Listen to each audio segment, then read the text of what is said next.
Good morning. Good morning. Welcome to the King's Report for April 29th, 2019. We're in the 10th year of Chungi, the 3rd month and 25th day by the heavenly calendar. It's a chilly morning in northeast Pennsylvania and the Poconos this morning. I had to scrape the ice off of my windshield this morning, and my car door wouldn't open easily. I had to really pull at it. It's 30 degrees right now at the Cheonryung Palace, and we're going to get up to 61, it says. But over the weekend on Saturday there was snow here in the northeast Pennsylvania area. Not a lot of snow, but it was coming down at a pretty good clip there for a while. Of course, it didn't stick because the ground is already warmed up to the point where the snow will melt as soon as it touches the ground. Anyway, getting up to 61 today and 43 tonight, so it's not going to be quite as cold tonight. And remaining let's see the weather today, sunshine giving way to clouds, it says. And then tomorrow, cloudy and a passing shower, high of 66, and then tomorrow night to 46. Wednesday, 57, getting a bit cooler, occasional afternoon rain. So that's Tuesday, rain, Wednesday, rain. And Thursday, occasional rain, but the temperature getting up to 69, right, almost to 70 degrees. So things are kind of topsy-turvy, and they're going up and down. Today, the chance for rain is only 5%. Tonight also, tonight 65% chance of rain. Okay, so it looks like it may rain tonight, but only a 7% chance of a thunderstorm today during the day. Let's see, the wind is out of the east-southeast at 6 miles an hour today, gusting to 9 miles, and then out of the southeast tonight, gusting to 5 miles. 5 miles, gusting to 8 miles an hour. All right. Now it looks like we may get about a quarter inch of rain tonight over 3.5 hours. All right. So some rain tonight. We're a little bit, today's high of 61 will be a little bit below the normal or average temperature for this day. Sun rising today at 5:59. Yeah, the sun is now rising before 6 o'clock, and sun setting almost at 8 o'clock at 7:54 for 13 hours and 55 minutes of daylight. Yeah. All right. We've been broadcasting on this sort of special format for a few days now, and I think probably tomorrow we'll be able to return to our regular broadcast format from the palace. I believe so. Anyway, let's go to our Rhema. I'm in Acts chapter 11 once again this morning, and let's see. I was going to go to verse 17. All right, so this is the chapter where Peter, has the vision, and where the seat with the animals comes down, and God says eat, and he says no, it's dirty, and God says whatever I made is not dirty. And then after he sees that vision, then he's invited to the centurion's house in Joppa, and so he's invited to the centurion's house. Actually, is it centurion's house in Joppa, or was Peter in Joppa? Anyway, he's invited to the Joppa, and that was in chapter 10, wasn't it? Okay, when he goes to the house of Cornelius. So then in 11, the other disciples have a problem with that. They say, hey, how come you're giving the baptism to Gentiles, to the uncircumcised? And so Peter tells them the whole story. And then they say, okay, well, we understand. But then I want to go to verse 17, chapter 11, verse 17, where Peter says to his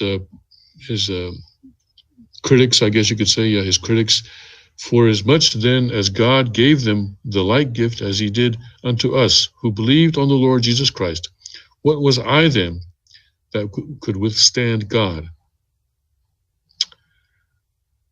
So for as much then as God gave them the like gift as he gave unto us. In other words, God gave these people the same gift that he gave to us at the beginning in the upper room when when the Holy Spirit filled us and we were speaking in tongues, who believed in the Lord Jesus Christ. What was I then that could withstand God? Yeah, don't try to withstand God. But what reminded me, when I read that first, it immediately sort of clicked into my mind, John 3:16, the famous Bible verse, for God so loved the world that he gave his only begotten Son, that whosoever believeth in him should not perish, but have everlasting life. So the whosoever there, is important,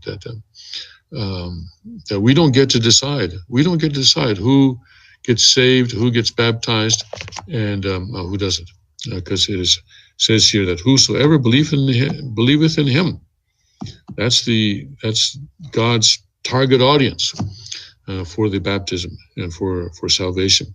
Whosoever believeth in him should not perish but have eternal life. Now, John 3:16 is actually looking at the context a bit.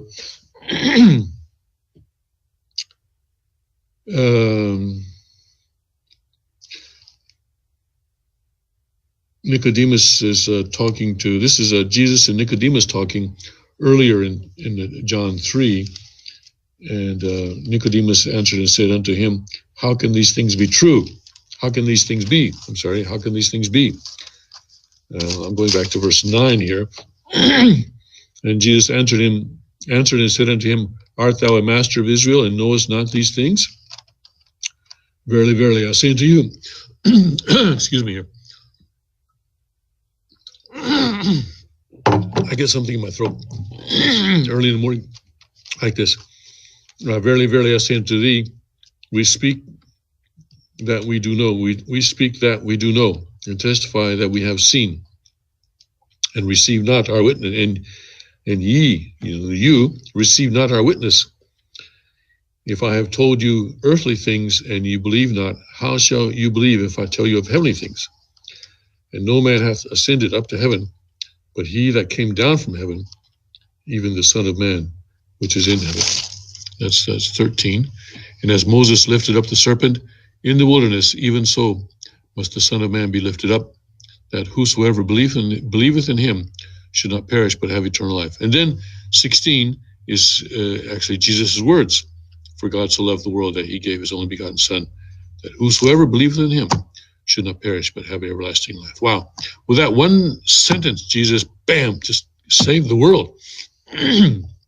Anybody who wants salvation can have it. There's no such thing as, oh, I'm sorry, you're not qualified. We're not going to give you the baptism. We're not going to, because you're too evil or something like that. But whosoever believeth in him should not perish, but have eternal life. Whosoever is that's a pretty big word. That covers a lot of people. Whosoever believeth in him. For God sent not his Son into the world to condemn the world, but that the world through him might be saved. So God's purpose is to save the world, to bring the entire world to him, back to him. He that believeth on him is not condemned, but he that believeth not is condemned already, because he hath not believed in the name of the only begotten Son of God. And this is the condemnation, that light is coming into the world. That light is come into the world. And men loved darkness rather than light, because their deeds were evil. For everyone that doeth evil hateth the light, and neither cometh to the light, lest his deeds should be reproved. But he that doeth truth cometh to the light, that his deeds might be made manifest, that they are wrought in God. So that was John. That was Jesus, or John quoting Jesus there in chapter 3, sort of before and after 3:16. And then Peter is also realizing the same thing here. Of course, Peter was there when Jesus said these things. I don't know why he's surprised that uncircumcised people should also be saved. Yeah, that's a good question that I think Peter needs to answer. But I'm sure Peter must have been there, must have heard Jesus say these things at the same time that John did. So how come he's and the other disciples too, the other people as well, why didn't they get this message from Jesus that his salvation was not just for the Jews, not just for the circumcised, but for all people? And why did Paul have to come along and insist on spreading the gospel to the Gentiles as well as the Jews. Yeah, Peter has something to answer for, and so if Jesus said these things in chapter 3, John chapter 3, you would think that would sort of set the direction of the church to be much more inclusive church, but it wasn't in the beginning, and God actually had to come down with these visions and teach that point again. Well, I guess it takes us a while to understand that we should not be withstanding God, as it says here in Acts 11:17. What was I that I could withstand God? Yeah, in the end, God wins. God wins. He tends to win. Yes, he has a pretty good track record. Yeah, he tends to win. Yep. Who was I that I could withstand God? But we know we try to withstand God. We try to go against God. We're always trying to go against God because we think that is an expression of freedom, but actually it is an expression of slavery. It is only in God that we can find true freedom. So we praise God this morning that he is patient with us, and that he, if we don't understand him, then he teaches us the same thing again and again, until finally, we are able to understand him, and we are able to accept his word and his grace. Praise God. Thank you, God. Thank you, Father, for these words from the Bible this morning. Let's go to our agreement from the Cheonsonggyong. And I'm again also in the book on true families, or true family. This morning, I'm in section 2 of that book. I'm sorry, chapter 6, section 2. Chapter 6, section 2 of the true family. And the page number here is 469. 469. All right. And I want to, what did I do? Oh, yes, here we go. Over here on the right-hand column. What do we have to do to resemble God? All right. So this section is titled, Why Do We Marry? And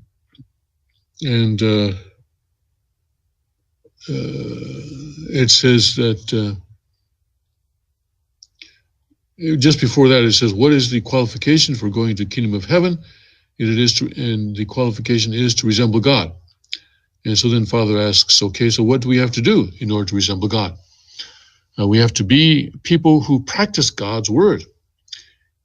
We will pass, it says here in the English, if we can make God's love my love and make God's word my word.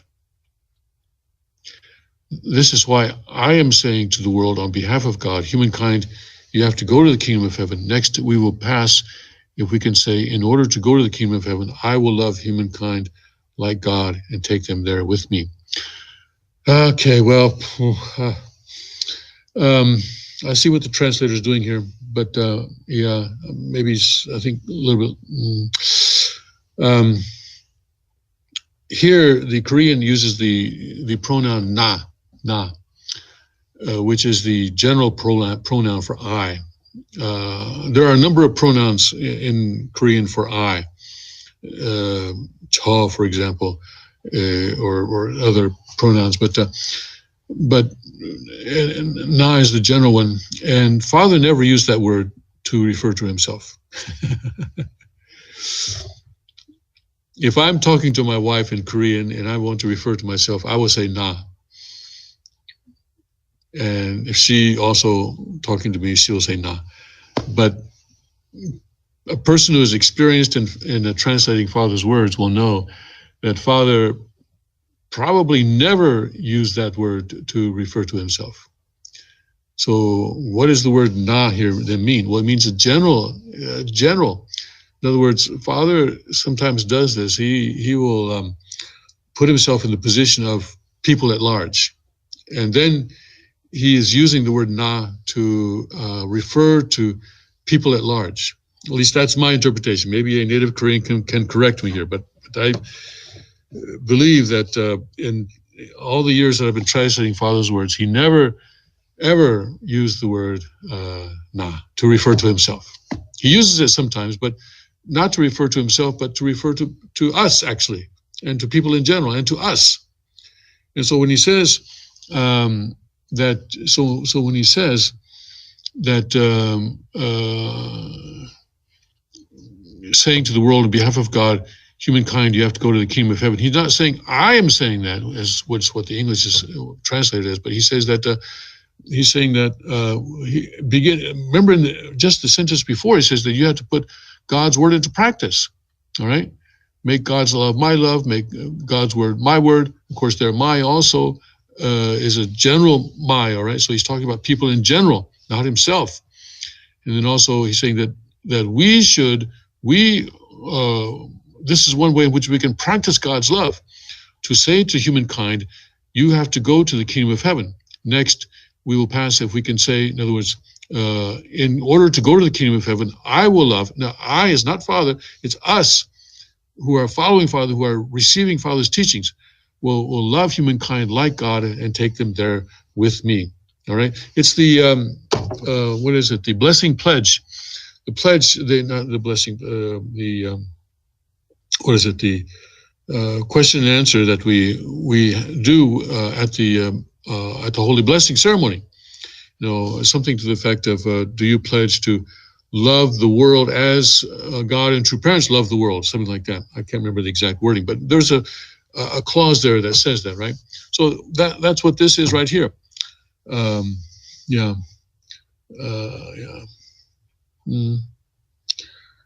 So anyway, I understand what the translator is doing, but I think maybe a little bit too literal, not really understanding. So if we do that, we can conclude that we are people on the heavenly side and candidates to go to the kingdom. So no, 그러면, my goodness, this is another mistake. 그러면, translator completely missed that.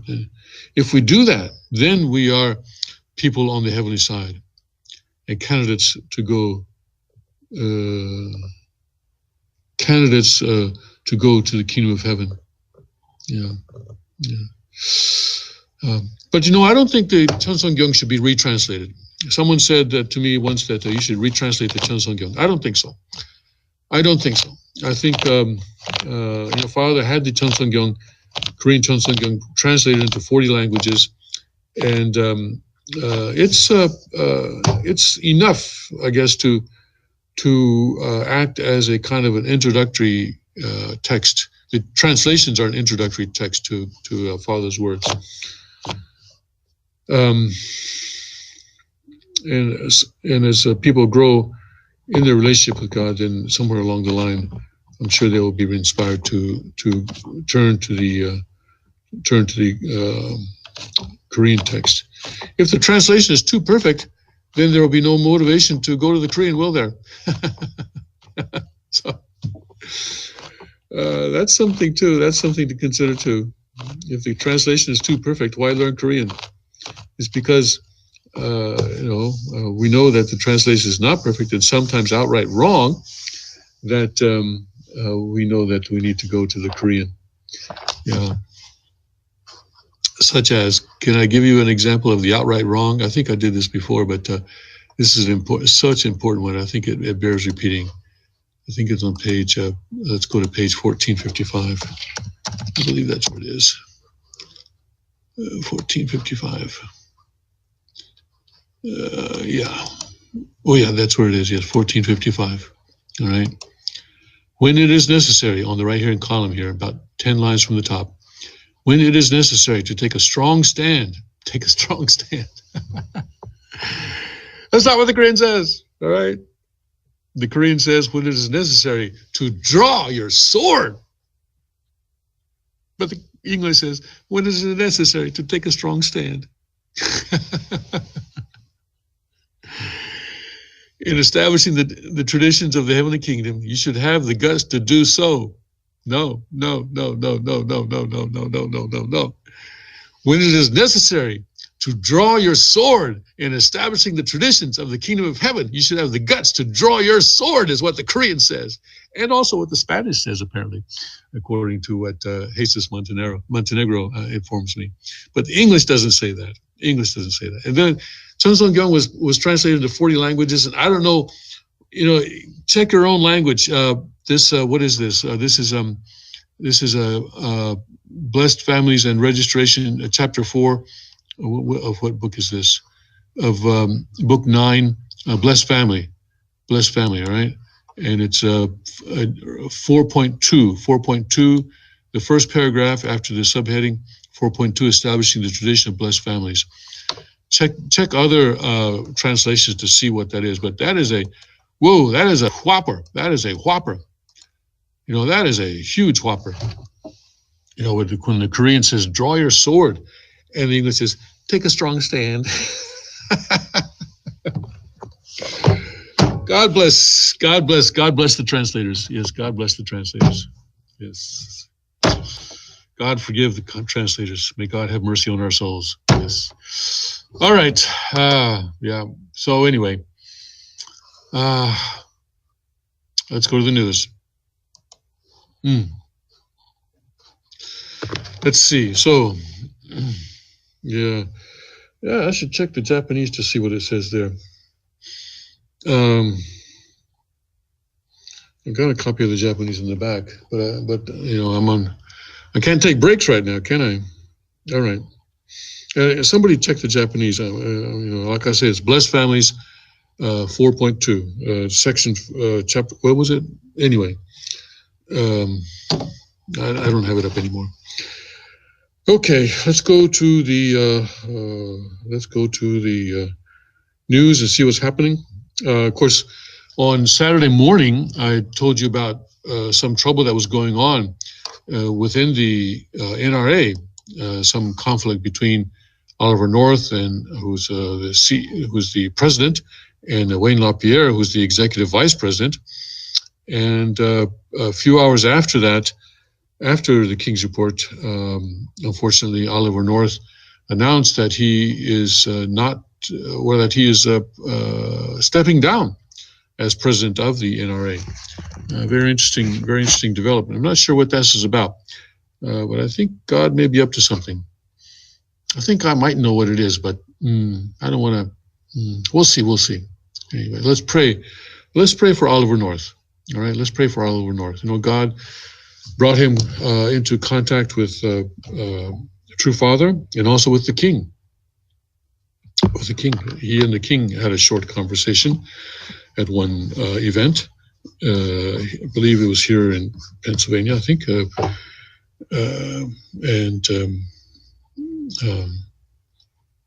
So he is a person that God has his eyes on. So I really pray for him that he can hear God's voice and follow God's voice. My face is very dark today, isn't it? I think it's because of the angle of the light or something. But anyway, I'm sorry. But tomorrow we'll have a better broadcast situation. So, okay. So anyway, Oliver North has stepped down, unfortunately. It is unfortunate, but maybe I think God may be able to use this situation to further his providence, but we'll have to see.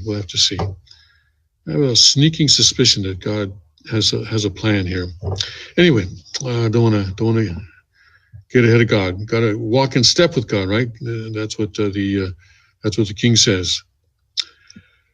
All right, and we talked about the shooting at the synagogue in California also, and it turns out that we've already talked about that. It turns out that one of the congregants there,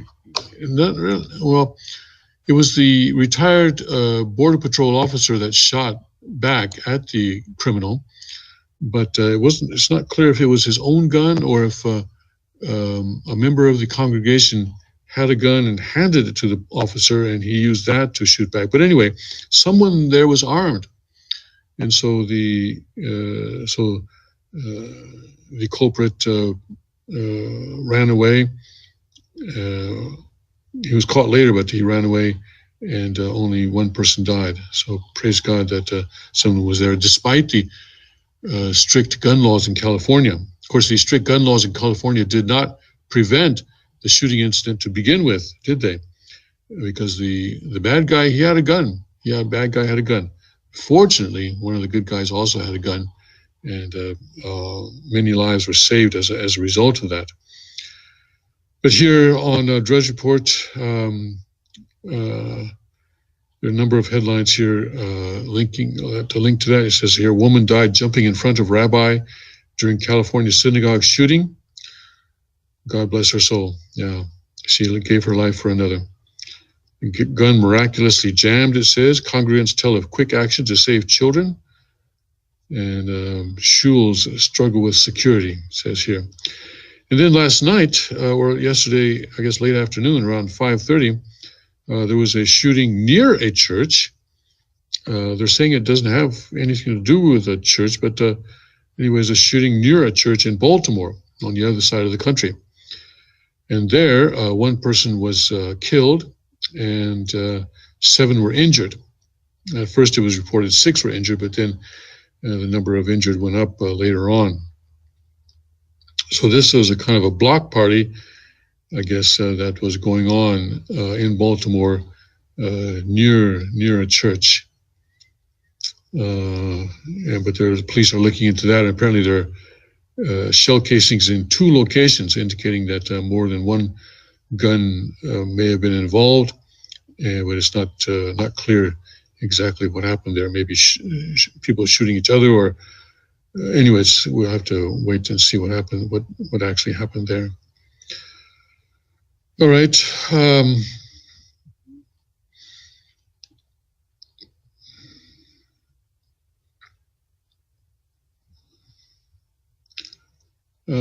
Let's see. So we have some headlines here on on Biden and the presidential race. Biden could escape cosmetic surgery scrutiny, Botox and veneers on Anita Hill. She was lying. Obama pushed Joe not to run in 2016. Despite record diversity, 70-something white men rule 2020 race. That's kind of ironic, isn't it? I think some Democrats are unhappy with that. Interesting to see how that develops, what they're going to do about that.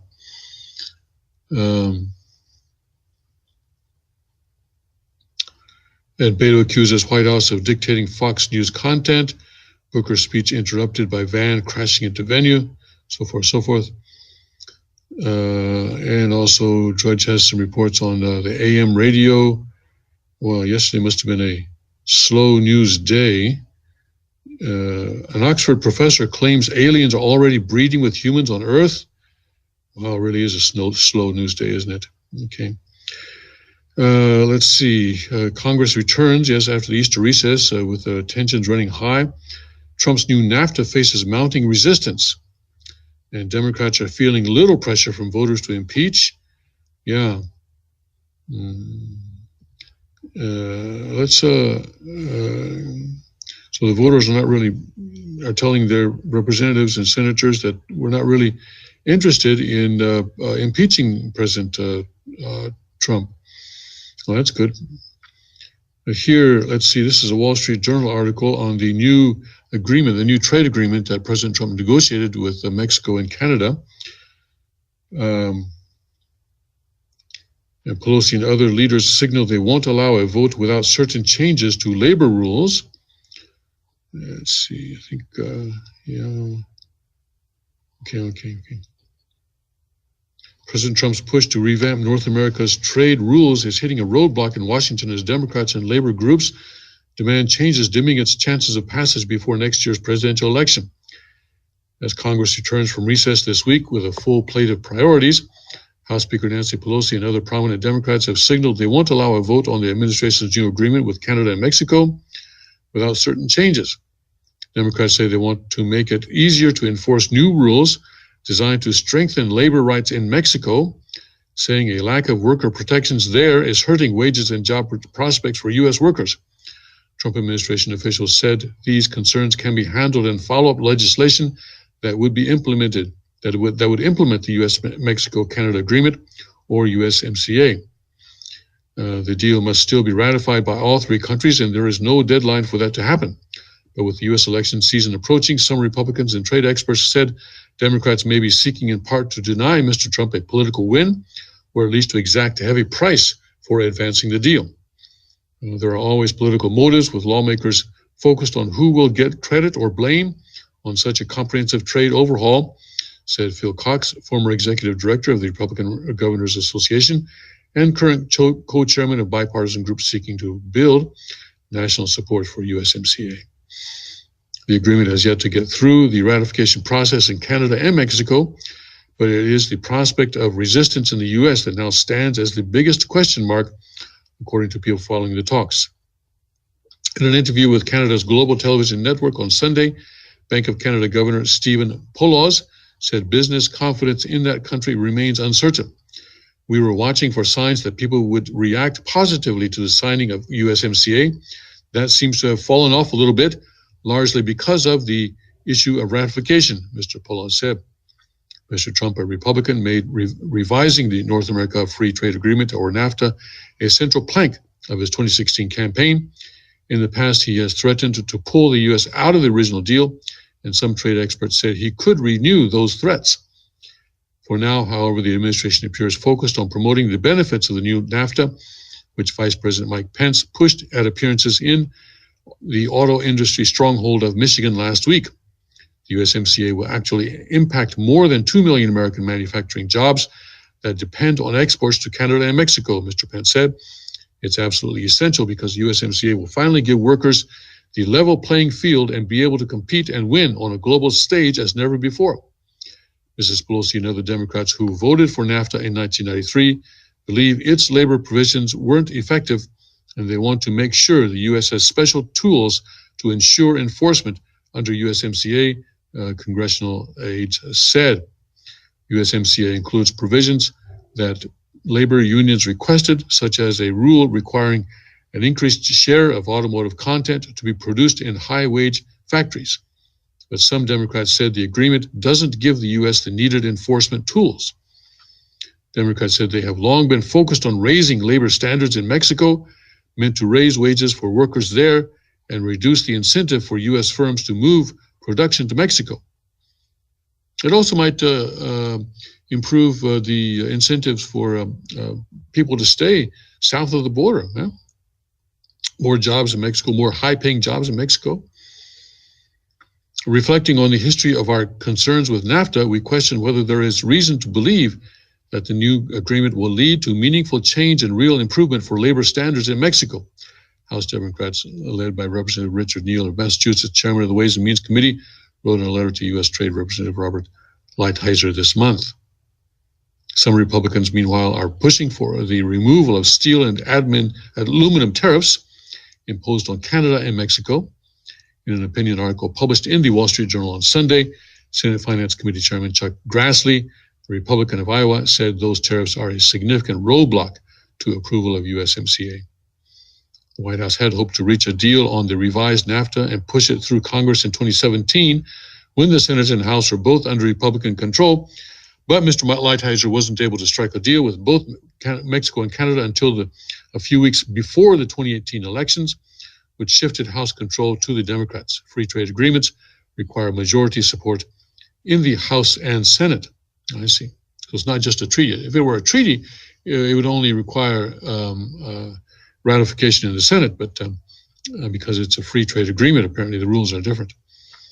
In recent weeks, Senators Ron Wyden of Oregon and Sherrod Brown of Ohio, Sherrod Brown of Ohio, both Democrats have made a labor enforcement proposal that has been welcomed by House Democrats, aides said. U.S. and Mexican officials would together audit and inspect facilities suspected of breaching labor standards in USMCA, and the U.S. would be allowed to reinstate tariffs on goods from factories in violation. Okay, anyway, so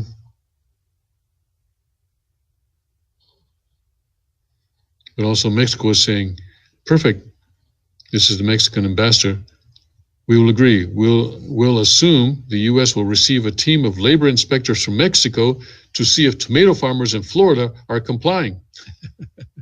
Good point.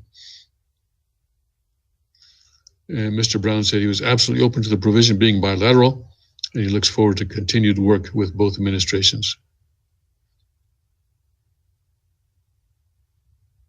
Okay, but Mexico is reluctant to reopen USMCA fearing a Pandora's box of demands from businesses and interest groups in all three countries.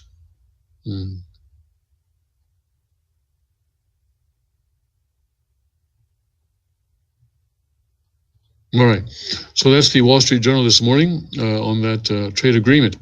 So probably not going to pass before next year's election. It'll probably be 2019 before this passes. So anyway, that's kind of on the way back burner, I'd say. Unfortunately, although that was, and President Trump can use this in the election. He can say, hey, I negotiated this thing, but the Democrats refused to pass it. So give me the seats in the House and Senate so that we can pass this thing. I think that would be one of his pitches in the election. All right, let's see. Is Bernie likable enough to become president? Okay, that just came up just now. I don't know. Yeah. All right, trans woman fights trans military ban. All right, well, good luck with that. Mystery of Salvator Mundi, world's most costly painting. Salvator Mundi. Yeah, the Oxford professor claims aliens are already breeding with humans on Earth. I read that. It's crazy. I actually read that story yesterday. And it's this Korean professor who teaches at Oxford in England. And he teaches in Korean, something about Oriental medicine or something, I don't know. And he even describes the aliens. He says that some are bug-like, some are tall, small, and bald. I'm not really sure what that means, but that's apparently what he says. Of course, his words are being translated into English. And the third type was, scaly. I think oily and scaly, I think it is. And it's, if you want a little bit of entertainment, you can read that article. But Saudi Arabia. 5 Saudi beheading victims were gay, court docs claim. Kingdom puts crucified body on public display. Yes, and these I think are the folks who are on the Human Rights Council, the United Nations. Let me check. Pretty sure they are. Human. It's got a small keyboard here. Human Rights Council members. Here we go. Let's see. Who are which countries are on the Human Rights Council? Here we go. Let's see here. Argentina, Austria, Bahamas, Bangladesh, Bahrain, Bulgaria, Burkina Faso, Cameroon, Czech Republic, Denmark, Eritrea, Fiji, India, Italy, Philippines, Somalia, Togo, and Uruguay were selected in order to achieve equitable representation. Okay, so that's the those were recently elected. Okay, this year Philippines, and which is an expert in extrajudicial killings, and Eritrea, a dictatorship, joined pre-existing members like Saudi Arabia. Yeah. So yeah, Saudi Arabia is on the UN Human Rights Council.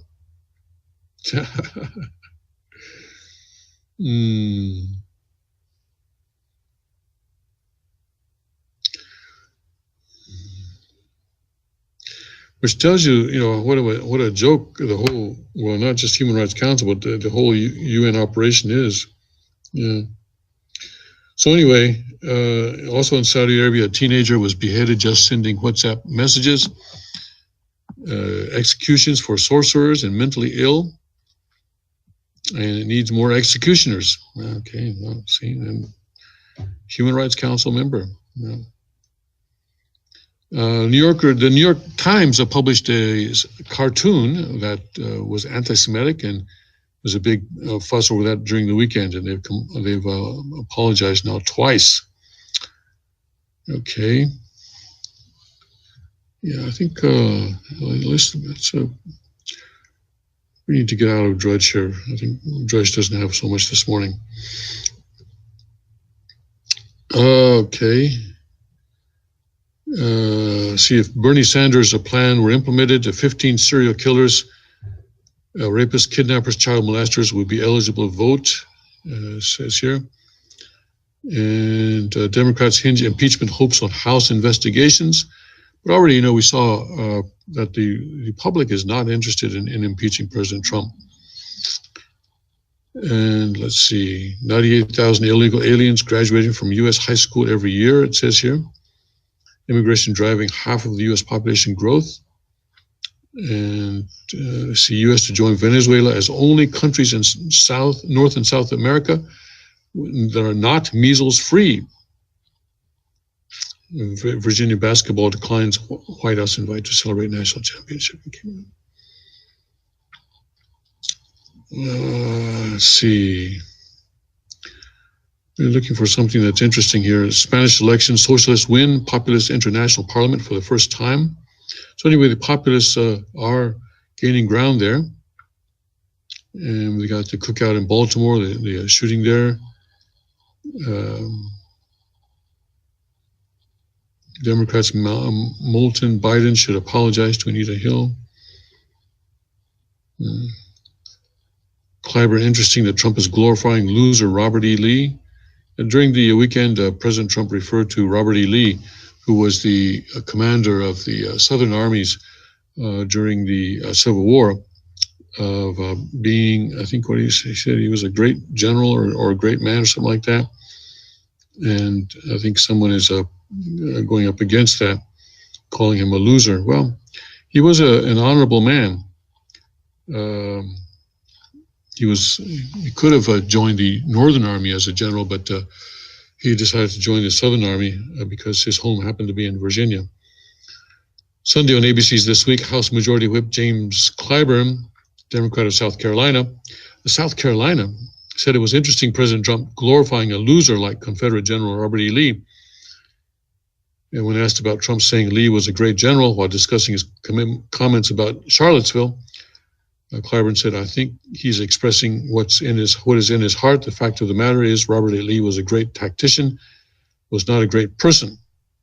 Yet Robert E. Lee was a slave owner and a brutal slave master. Thankfully, he lost that war, and I find it kind of interesting that the president is now glorifying a loser. He always said that he hated losers. Robert E. Lee was a loser. And even if you could get beyond that at the end of the Civil War, Robert E. Lee asked all of his comrades to lay down their guns and to furl their Confederate flags, and if my memory serves, and put them in their attics.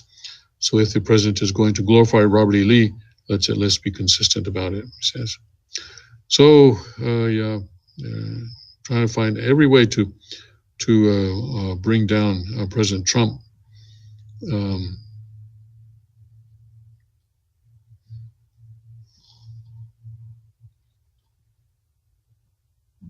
All right, and let's see. Ilhan Omar suggests Jesus was a Palestinian. Kaya Jones slams. Oh yeah, this is a story about the Pope funding migrant caravans to the USA. Of course, we know that the Pope is behind this in part because he has endorsed migration. He endorsed the UN treaty. What is it? The Marrakesh Treaty that was signed up just a couple months ago, I think.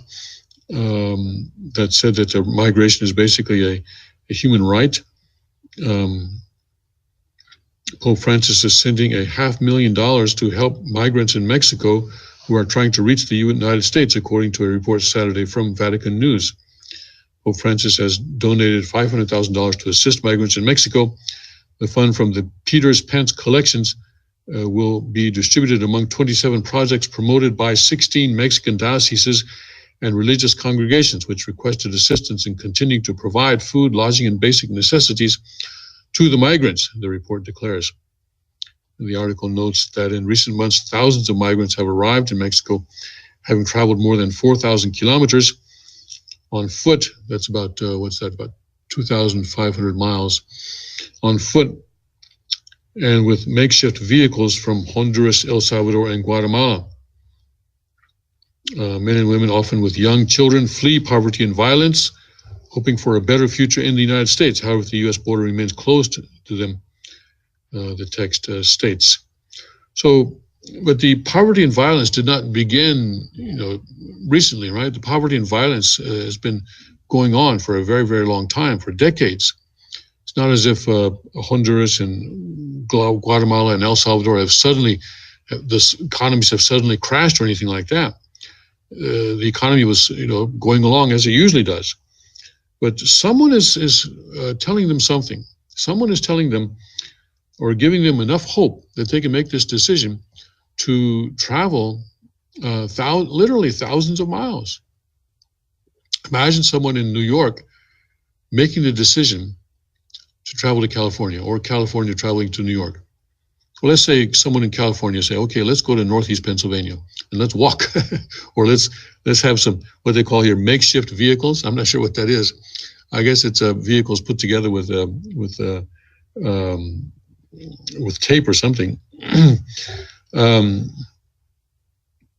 is a drastic decision that these people are making, especially since they're taking children with them. Wow. And then, so what are they being told when they make that decision to leave? That's what I'd like to know, and I haven't seen that covered in any story. If anyone knows, I'd like to know that. Just exactly what nonsense are they being told?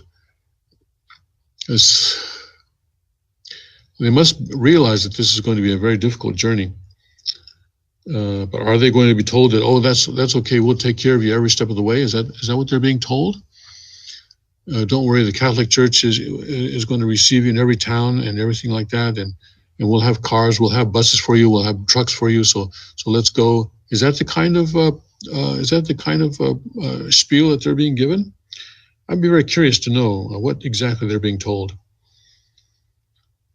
Let's see here. It says here the money is intended to help to assist the more than 75,000 people who arrived in Mexico in 2018 in 6 migrant caravans, the article states.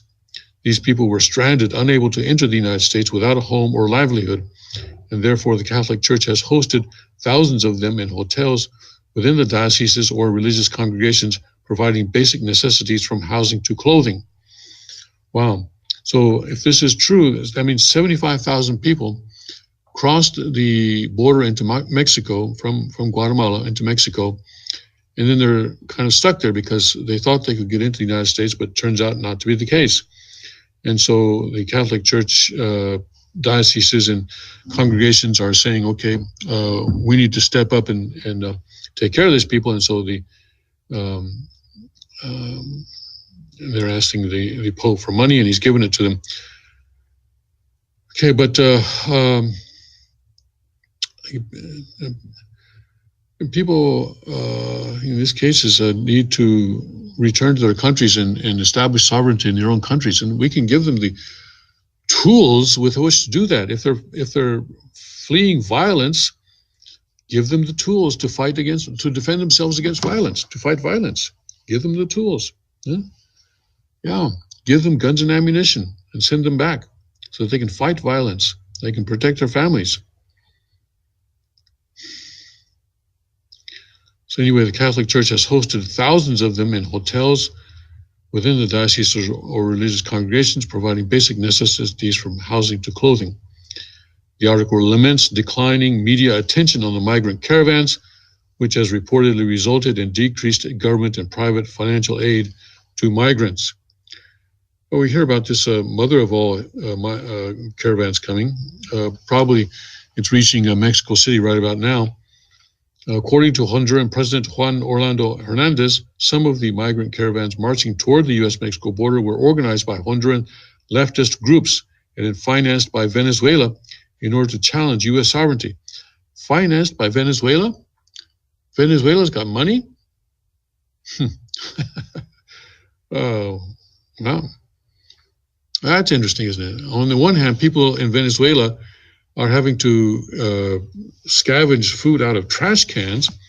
And on the other hand, Venezuela is financing people to go to the U.S. in order to challenge U.S. sovereignty. I don't know about that. For his part, Guatemalan head of intelligence Mario Duarte said this past February that the caravans heading toward the border are well planned and well organized by those wanting to weaponize those in need. This was not a spontaneous event. It was well planned. It was well organized, Duarte said, adding that different intelligence, law enforcement, and military agencies found evidence that last October's caravan from Honduras to the U.S. was not a grassroots initiative, but had been organized in advance. Well, of course it was, yeah. It was organized to coincide with the U.S. Midterm elections. I think that's pretty obvious. Pope Francis has made support for immigration a defining theme of his pontificate and has urged nations to be more welcoming toward migrants. Well, that's nice. How many are the Vatican taking? I think the answer is 0. Earlier this month, the Pope said that migrants bring with them the wealth of a multicultural and multi-ethnic world, thereby enriching their host countries. I'm sure he's speaking of experience of all the migrants in the Vatican. He's not. There are no migrants in the Vatican. The guy is a complete hypocrite. Let us thank God for a multi-ethnic. Okay, I can't even stand to read that. Okay, let's skip over the oh boy, I tell you. Okay, let's skip over the Pope. Okay, that's it. The Pope goes all the way to the end. Idiot. Oh man. The migrants. Yes, they bring more children that we can exploit in the Catholic Church. Yes, more children to sell.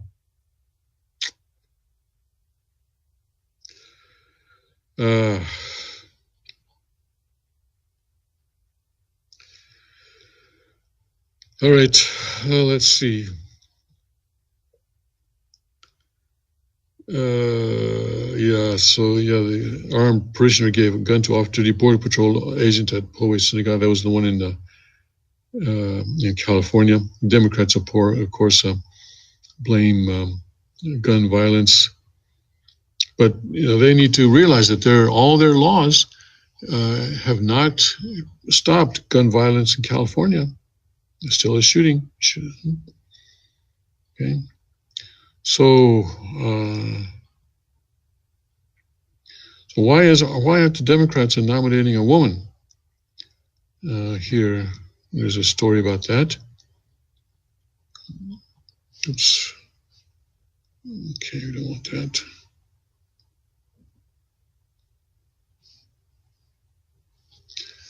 Why aren't the Democrats going to nominate a woman? Some Democratic women are not so sure. Here in Tipton, Iowa voters sent a record number of record number of women to the legislature during last year's midterms. Women won 2 of the state's most competitive U.S. House races, and a woman was elected governor for the first time. Yet, across Iowa, there's palpable anxiety among some Democratic women about nominating a female candidate to face off against President Donald Trump next year. I want to be for a woman, but it's just hard when you see a lot of other people not supporting women yet. I feel that America's just not there yet, said Wendy McVeigh, a 20-year-old junior at Iowa State University who is most interested in Beto O'Rourke, a former Texas congressman. And it's not just Iowa. Across Iowa, New Hampshire, and South Carolina, 3 of the first states to hold 2020 nominating contests, dozens of women told the Associated Press that they are worried about whether the country was ready to elect a woman as president. Well, I think they are. But, it's not, Hillary didn't lose because she was a woman. She lost because, A, she was a terrible candidate who ran a terrible campaign, and B, she lost because of her husband, and C, she lost because of terrible policies, all right? Socialist policies. And we know that we would have gone to war with Russia and perhaps with North Korea as well if she had been elected. So I wouldn't say that America is not ready for a woman. Rather say that the Democrats are just nominating the wrong people, and they're going to nominate the wrong guy next year anyway, right? They're going to nominate Sleepy Joe Biden, or Bad Hair Day Bernie Sanders, or who else? Hello, I'm a wife. I have a husband, Pete Buttigieg. And none of these people stand a chance against President Trump. Anyway, their concerns are political and personal, rooted as much in fear of repeating Hillary Clinton's 2016 loss to Trump as in their own experiences with sexism and gender discrimination. So I think, they'll finally figure out, listen, our best chance is with Michelle Obama. And I think Michelle will probably be drafted at the convention. That's my prediction. I don't know if it'll be right or not, but that's my prediction. Well, okay, there's a question as to whether Michelle Obama is a woman or not. And she may come out as a transgender. Hey, so get more votes that way. I think the Democrats will figure. These worries have created a paradox for Democrats. Women are among the party's most energized and engaged voters, accounting for more than half of the electorate in the 2018 midterms. Well, that makes sense because they're more than half of the population. There are a few more women than there are men in the population. Democrats sent a historic number of women to Congress last year and have a record number of women running for president, including Senator Kamala Harris, Elizabeth Warren, Amy Klobuchar, and Kirsten Gillibrand of New York. But the Oval Office has been elusive, and given Democrats' deep desire to oust Trump, some don't want to take any chances with their nominee. Well, that's interesting because the reason that there's so many people in the field is that everybody feels, I could beat Trump, I could beat Trump, I could beat Trump. So because it is supposedly so easy to beat Trump next year, that 20 people now are running for president. People see this as their chance. Anybody who gets the Democratic nomination can beat Trump. This is the feeling. So basically everybody in his aunt is running. But then they say, we don't want to nominate a woman because we need to have someone who can absolutely beat Trump. A bit of a contradiction there. I think a lot of people voted for him because they didn't want to vote for her. Katrina Riley, a 69-year-old from Somerville, South Carolina, said of the 2016 contest between Trump and Clinton, and I don't want that to happen again. In the 2016 election day, I remember going to the poll and there was a line outside, a huge number of people coming up. People who don't usually vote were coming out to vote. And President Trump carried this area by a wide margin. So it's not just a matter of, I don't want to vote for her, so I'll vote for him. No, it's a matter of we cannot have that woman as president. Was the very clear message that people were sending, at least from this part of the country. So these Democrats have got that wrong.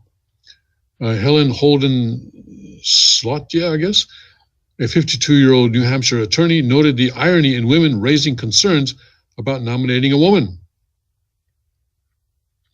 I fear for that with women. That is, we had our chance. We had Hillary. Hillary didn't pan out. Best to just pick another 65-year-old plus white guy who has the best chance of winning. This woman said, older white men do sit atop most early polls. Former Vice President Joe Biden, 76. Sanders is 77. With two younger white men, O'Rourke and Mayor Pete Buttigieg of South Carolina. Actually, he's not of South Carolina, he's of Indiana. Have become media darlings despite having less political experience than many of the women in the White House race. Amanda Hunter, Research and Communications Director at Barbara Lee Foundation, which studies how female candidates are perceived in politics, said women face particular challenges when running for president that they don't at the local level.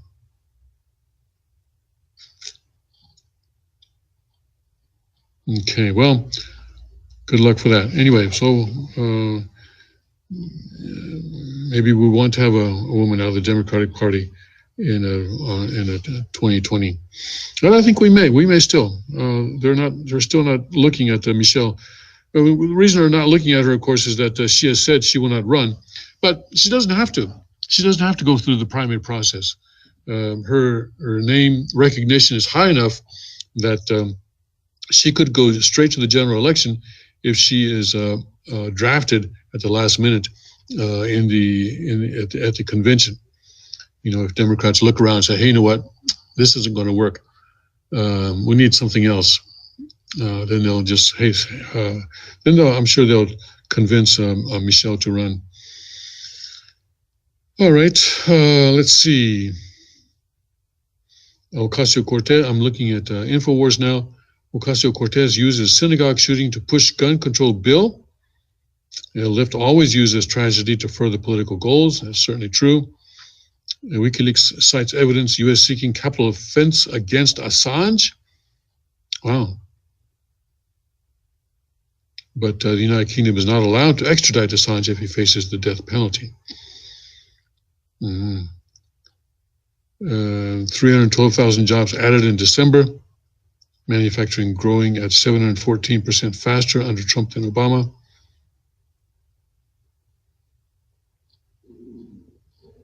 Okay.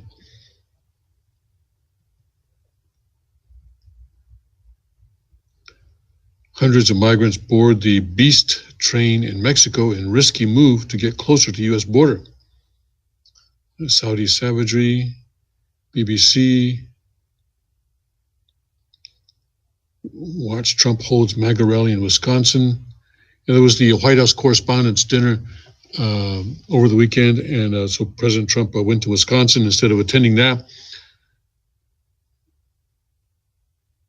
And here, Infowars is saying that the giant measles outbreak is a giant false flag and a hoax.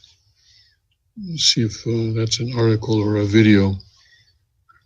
CDC admits that every major outbreak of measles has been caused by migrants, i.e. illegal aliens, it says here. This is a video, but his videos are long, and you have to sort of watch the whole thing in order to get the thing that they're talking about. Think about how cold-blooded it is that the bureaucrats in the UN. This is a 45-minute video. Okay, so you can watch that. Anyway, he says that the measles outbreak is a false flag and a hoax or whatever, yeah. Okay.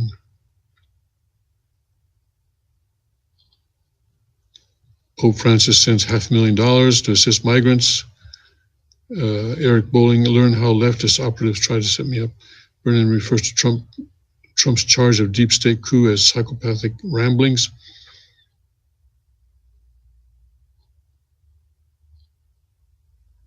And Swedish artist's jail term extended after he committed the hate crime of saying Muslim migrants have not integrated.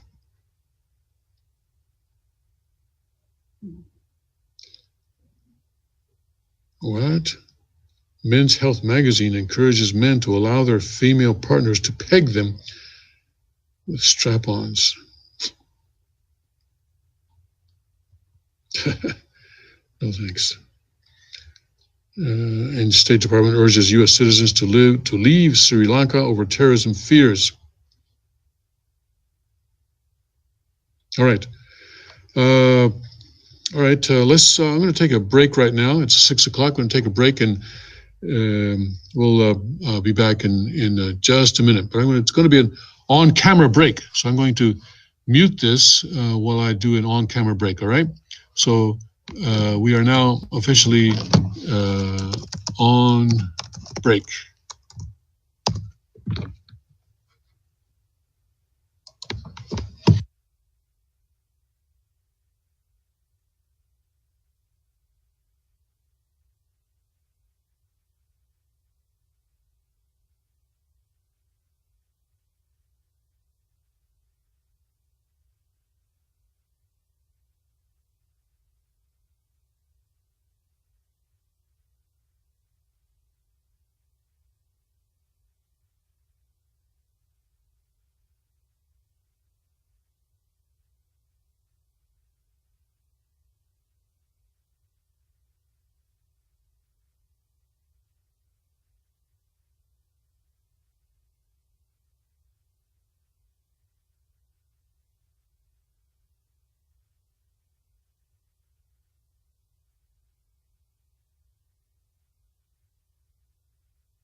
You see that there's an active conversation going on here. Lowell and Desert Wolf, I guess. Okay, we'll carry on. But meanwhile, I wanted to talk about plastics. Remember that movie Graduate, where the guy says to Dustin Hoffman, let me give you just one word of advice. Dustin Hoffman is, I guess he's graduated from college, right? And the guy says, plastics. Well, we're in trouble now because of plastics. Here, this is a story this morning that a stranded dolphin in Florida shows why plastic bags are the worst. Basically, the dolphin was discovered dead, and they opened up the stomach and found plastic bags and balloons inside the stomach. And that's how bad it's getting now. The waters of the Gulf of Mexico are warm and welcoming. Even during the dead of winter, Floridians enjoy higher temperatures swimming than New Yorkers on land. In spring, we share the area with a marvelous array of wildlife, including dolphins, long, strong, sleek creatures who speed by in pods. Their jetting fins, swooping swim, and playful jumps signaling their elegant presence. Let's see here, it's a feature story. But future generations won't be able to enjoy nature if we keep trashing the planet. Just ask the residents of nearby Fort Myers, who this week got proof of positive that our addiction to plastic is proving disastrous for marine life. A young female deep-sea rough-toothed dolphin washed up onto the shores of Fort Myers Beach on April 23rd. The creature was emaciated, far from its natural range, and very sick. Though marine biologists tried to save her, help came too late. The following day, the ailing mammal was put out of her misery. Michelle Kerr of Florida Fish and Wildlife Commission Research Institute explained for Florida Today, we made the decision to humanely euthanize on site. Researchers conducted a necropsy, examining the dolphin's insides post-mortem to try to determine what was wrong with her. On April 26th, the Fish and Wildlife announced in a Facebook post that biologists found 2 plastic bags and a piece of a balloon in the young creature's stomach. The commission characterized the detritus in the dolphin's insides as a significant finding. Sadly, the finding, while significant, isn't totally shocking. This is hardly the first time that human trash has been found in animals. Last July, a pilot whale in Thailand died after ingesting 80 plastic bags instead of its usual diet of squid and jellyfish. The whale was vomiting plastic bags when it was discovered, and marine biologists were unable to save it. In April 2018, a sperm whale that washed up dead on the shores of southeastern Spain was found with 64 pounds of waste in its stomach, including bags and a plastic drum. Researchers believe that the trash piled up in the whale's digestive system, which caused a blockage and infection that led to its death. Last December, a study of 102 sea turtles from the Atlantic and Pacific Oceans and the Mediterranean Sea found that every single one had eaten plastic. Taking a small sample of the creature's digestive tracts, the researchers discovered synthetic fibers that make their way into the water after we launder acrylics and polyesters in washing machines. Microbeads, tiny bits of plastic used in exfoliating bath products, and plastic fragments. The researchers didn't trace the origins of the trash found in the turtles, but as Quartz's person noted, it's highly likely that some of the broken down fragments came from plastic bags. There's no question that this trash is hurting our fellow creatures. In 2015, marine biologists in the waters off of Costa Rica captured a turtle with something encrusted in and blocking its nostril. They initially thought it was a barnacle, but the object proved to be a plastic straw. The team posted a video of the researchers slowly removing the straw from the turtle's nose as it bleeds and winces. Watching the animal suffer through the procedure is painful, though surely not as bad as actively having plastic shoved up an orifice. As for the Florida dolphin that died this week, researchers aren't yet ruling out an underlying disease or maternal separation to explain how she ended up sick alone. and far from home. They will continue to analyze the dolphin's remains in a lab, but they also emphasize the fact that our use of plastic is highly problematic. This finding highlights the need to reduce single-use plastic and to not release balloons into the environment, FWC wrote in its Facebook post. So if you are still debating whether to choose between plastic and an organic cotton tote, the production of the latter taxes precious water resources and contributes to climate change, please add our dead dolphin friend to your list of considerations. And remember not to flush your contact lenses down the toilet, because those too are ending up at sea, where creatures ingest them to the detriment of their health. Still, the news isn't all terrible. Around the world, people are getting wise to the dangers of single-use plastics. In today's London Marathon, for example, plastic bottles of water are being replaced with pouches made of seaweed, minus the smell and green color, at the 23-mile mark. Organizers are hoping to reduce waste from the race, which 41,000 runners will participate in, and are aiming to cut the number of plastic bottles used this year by 200,000. Meanwhile, bans on plastic bags, straws, stirrers, and balloons are increasingly being adopted by environmentally conscious communities. Activists are impressed with the transformation. We're seeing society change right before our eyes, and it's an incredible moment. The public awareness has reached the point where the public policy is changing.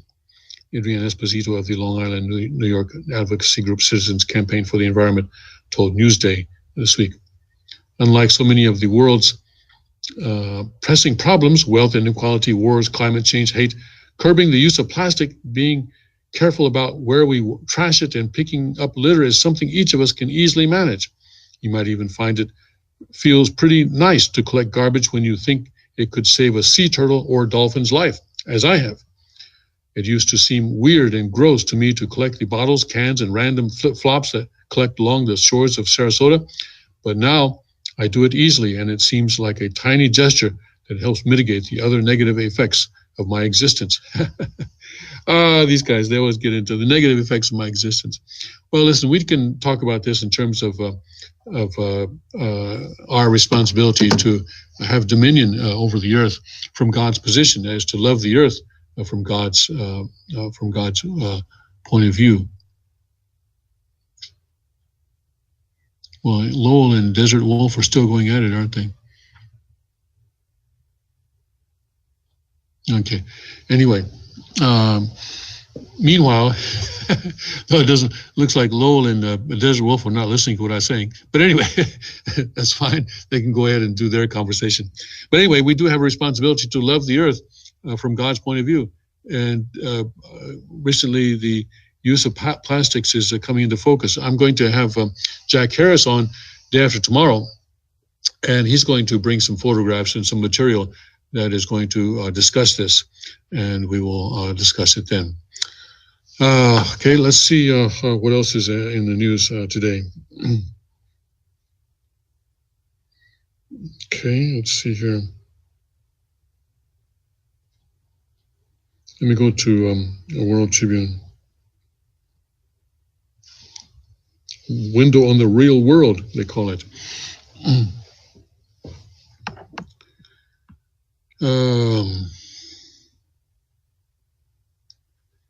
Let's see here.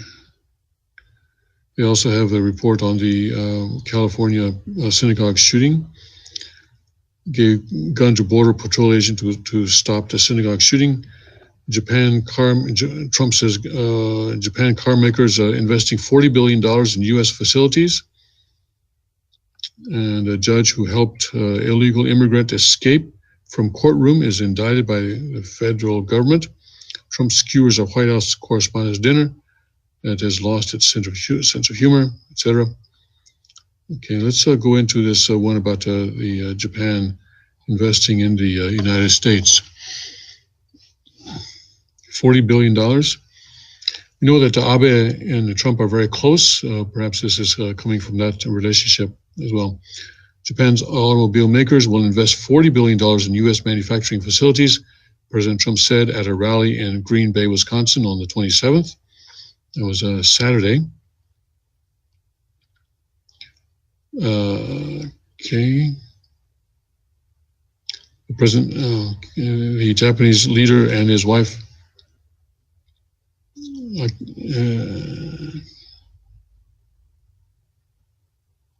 Prime Minister Abe and his wife Akie joined Trump and First Lady Melania Trump for couples dinner on August 26th in the White House. Trump and Abe shared a love of golf and have played together both in Japan and the U.S. The president said he and Abe would head out very early on April 27th to play quick golf.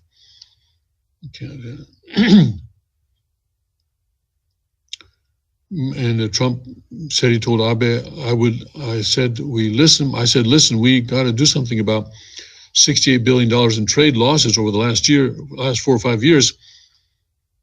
So we're renegotiating. I think he'll be fair. By the way, we're starting by saying he's putting $40 billion into the United States for new car factories. The president said of Abe's commitment. Toyota is coming in with $14 billion. Many companies are coming in, and they're coming in, frankly, to Michigan. They're coming back. They want to be back, but to Ohio, to Pennsylvania, to North Carolina, to South Carolina, Florida, and what's the name of the special place? It's called Wisconsin. So they'll be investing shortly, and it's starting already. $40 billion with a B, $40 billion, and it'll be a lot more than that, Trump said. We're now the #1 economy in the world, and it's not even close. Excuse me here.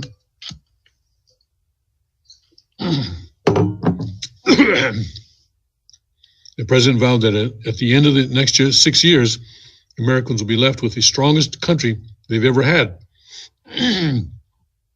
Abe has had more FaceTime and telephone conversations with Trump than any other world leader. We know that, yeah. Okay. So we'll see if Japan actually comes through on that. They probably will. They tend to come through on these deals, especially now, because Japan values the relationship with the United States in terms of its difficulties with China, with North Korea, and the efforts by China to remove U.S. forces from Okinawa. Abe certainly does not want that to happen. And now that South Korea has also swung to the left, basically Japan is on the front line now. And so they need to strengthen their relationship with the United States. So I expect that they will come through on these commitments. That relationship really needs to be strengthened. Japanese people need to support Abe and also support the alliance with the United States. Otherwise, China may advance into Japan as well.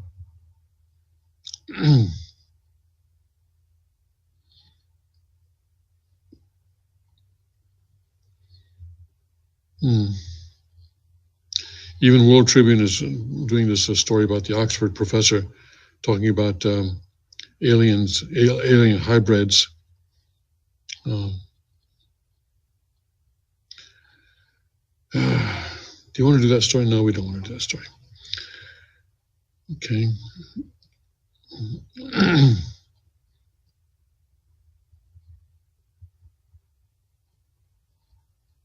Clinton official pleads guilty to conspiracy charges tied to communist Chinese agents. April 27, 2019. That's 2 days ago. Okay, let's see about that. Clinton official pleads guilty to conspiracy charges tied to Communist China agents.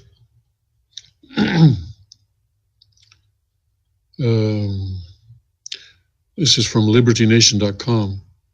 A former State Department employee who worked under both Bill and Hillary Clinton pleaded guilty to a charge of conspiracy to defraud the United States on April 24th. According to the Department of Justice's press release, Candace Marie Claiborne, 63, committed the crime by lying to law enforcement and background investigators and hiding her extensive contacts with and gifts from agents of the People's Republic of China in exchange for providing them with internal documents from the U.S. State Department. Claiborne, who had top secret security clearance, received tens of thousands of dollars in gifts and benefits. Some of the favors were given directly to her, while others were provided to a family member to supposedly pass along to the former federal employee. Benefits received included cash to her USAA account, international travel and vacations, a fully furnished apartment, Chinese New Year's gifts, tuition at a Chinese fashion school, a monthly stipend, and many cash payments.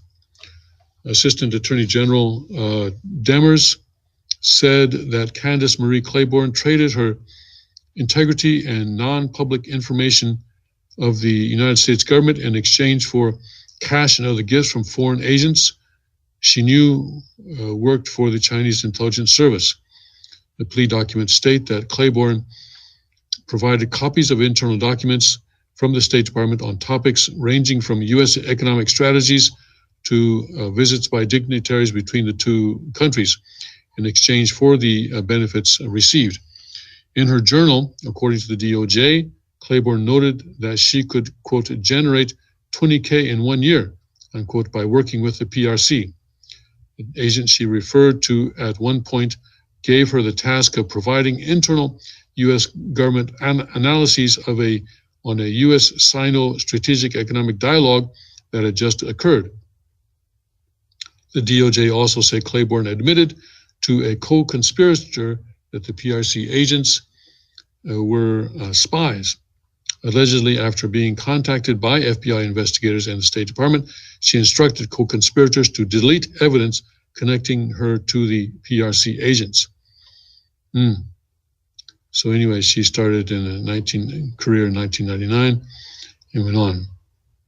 And she was arrested March 28th, 2017, and pled guilty at that point. And she pled guilty last week on April 24th. Her conviction carries a maximum sentence of up to 5 years in prison. She is scheduled for sentencing on July 9th. Well, that seems a pretty light sentence for what she's guilty of, 5 years. And she probably won't even go to a very hard prison.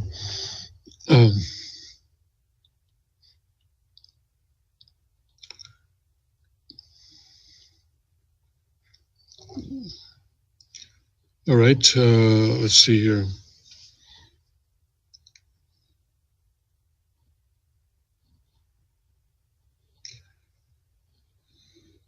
Go back to InfoWars for a bit here.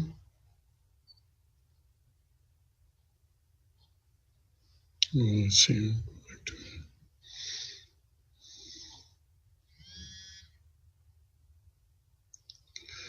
Let's see what else is on the Drudge Report. Okay. Let's see if anything new has come up.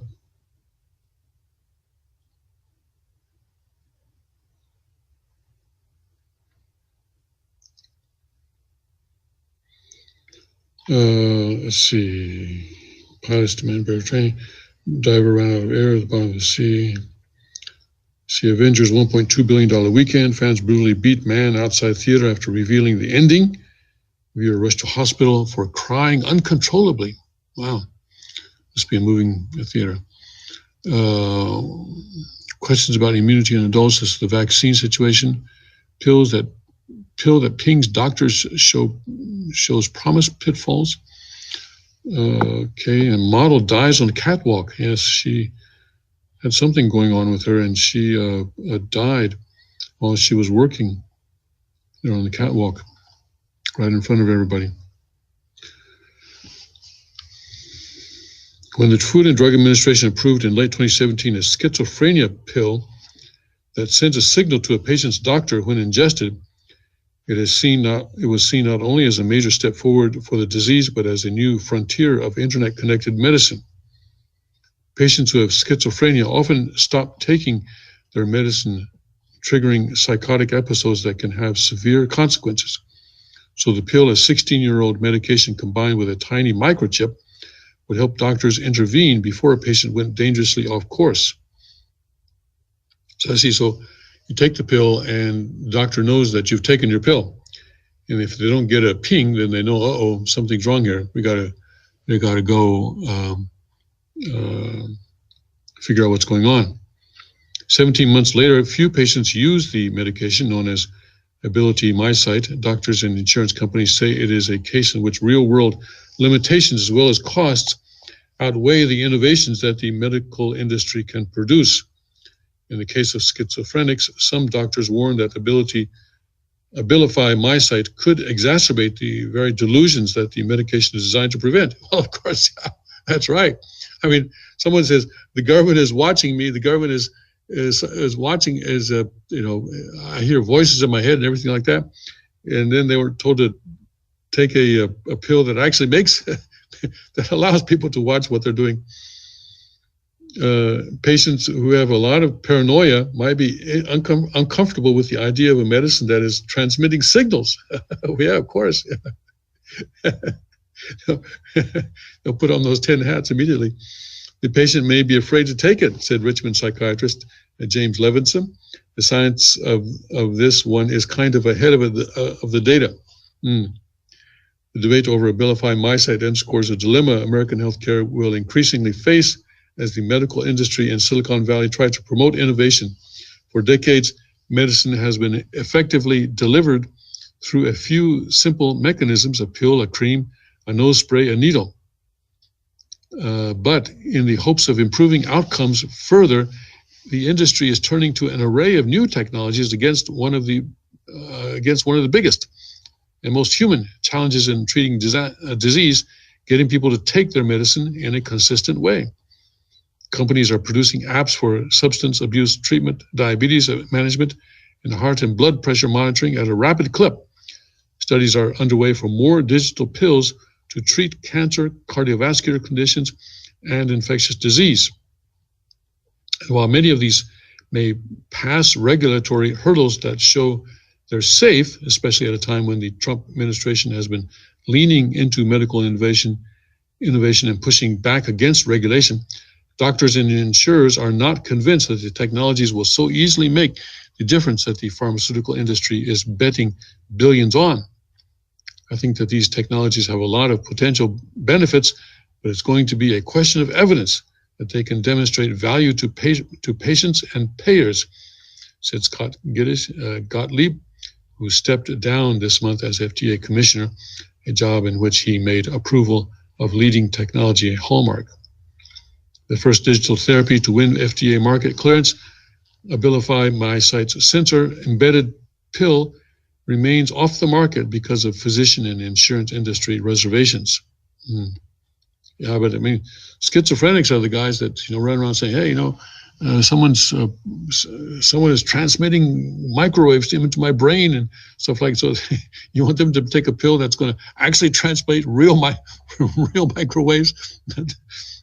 Yeah, somehow I don't think that's going to work. But the thing is that this is another sort of loss of privacy, though, isn't it? Where the doctors are going to be checking to see if we're taking our pills. I mean, I know that the doctors, because I used to work with doctors a long time ago, but this has been a perennial complaint of doctors that patients don't take the medicine that they prescribe.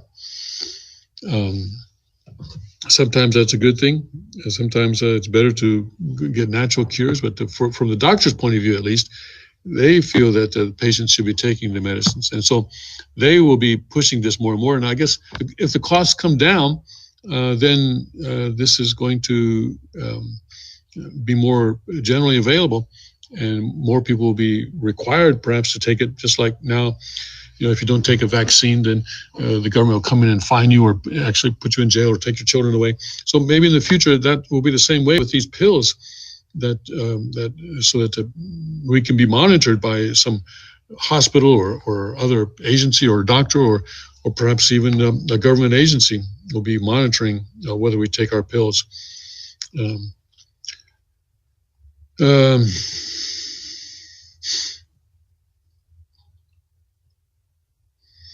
Anyway, so this is they're trying to figure out how to get people to take this stuff.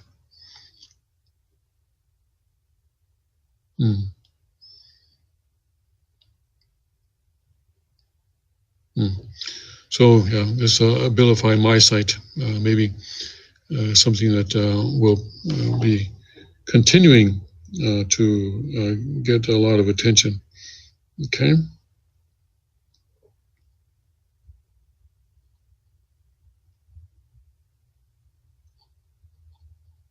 Oh yeah, Warren Buffett at 88, he survives on junk food, 5 daily sodas, chicken nuggets, ice cream. All right. Wife arrested after calling cops on cheating husband.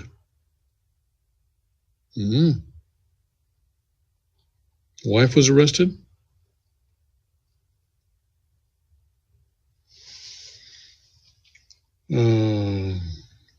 A fake burglary call and an extramarital affair. I see.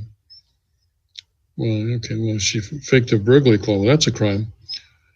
Around 9 a.m. Wednesday morning, Millbrook police received a call from a woman who reported a burglary in progress at her home, except there was no burglar. What appeared to be a routine burglary call turned out to be a failed attempt by a Millbrook woman to use police to spook her husband, which she believed was having an extramarital affair, according to a release from the police. The ruse backfired. Besides charging Lewis with making a false report to law enforcement, officers located what appeared to be marijuana, cocaine, and other drugs throughout the house, including in the couple's 5-year-old child's bedroom. As a result, Lewis was also charged with second-degree possession of marijuana and chemical endangerment of a child.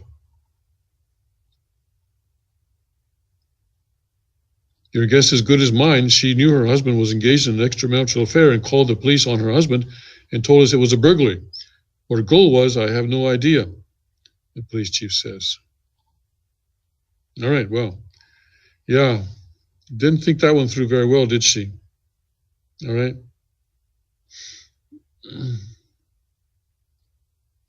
Didn't think that one through very well, especially calling the police into your house when you have all sorts of drugs lying around. Yeah. See, Guaido makes new appeal to Venezuela army ahead of May Day protests. Keep on going. Yeah, I don't think Maduro is going anywhere soon. He's pretty well ensconced there with all his drug money and oil. And according to one report, he's even financing some of the migrants coming through Mexico to the United States. So he must have money to burn. Socialists win the Spain election. All right, let's go into that one, see what's happening in Spain.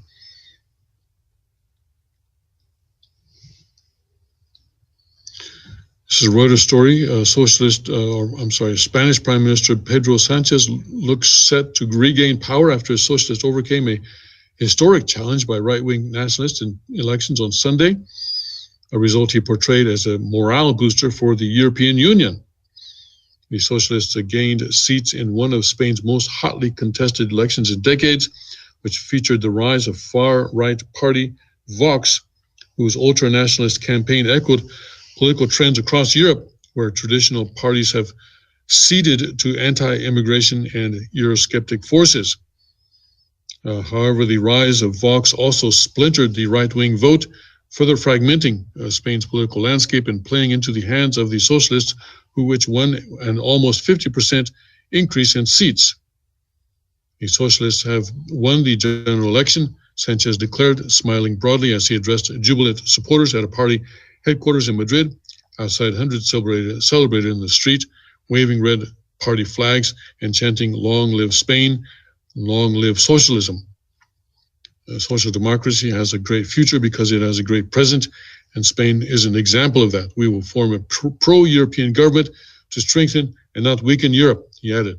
But isn't it interesting that socialist parties are so much in favor of the European Union, whereas conservative parties, those parties that believe in freedom and responsibility, are against the European Union? Now, why is that? Well, it's because socialism like the European Union, believes in a ruling class. The government owns the means of production, which means that the elite own the means of production, and the common people just have to work and pay taxes. Let's see. The result is likely to come as a relief for supporters of further European Union integration ahead of May 26th election for European Parliament, amid fears that Vox could have gained a share of power in Spain.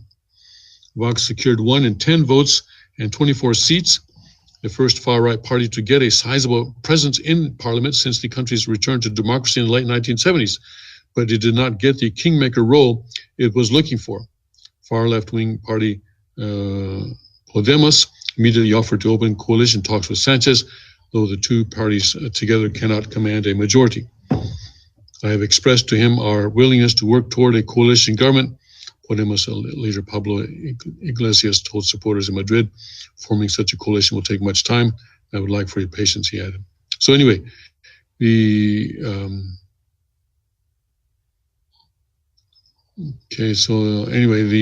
socialists say that they have done well in Spain, and so the people, the pro-European people, are encouraged by that.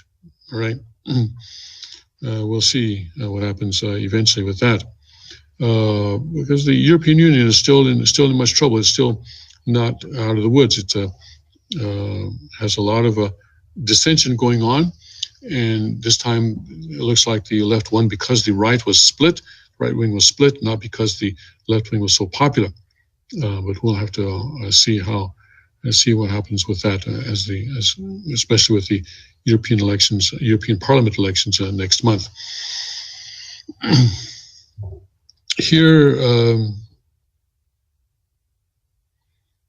there's a lot of stories about the synagogue in California, even though it wasn't such a large incident.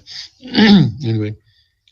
Graphic language, De Niro blasts Trump at not the White House Correspondents' Dinner. Yeah, well, De Niro, a lot of these Hollywood people have gone off the track. South Korea opens hiking trails on world's most heavily armed border. Hey, I don't know if I want to do that. Go hiking along the border with North Korea within rifle range. And also, there are a lot of landmines out there. There are a lot of landmines.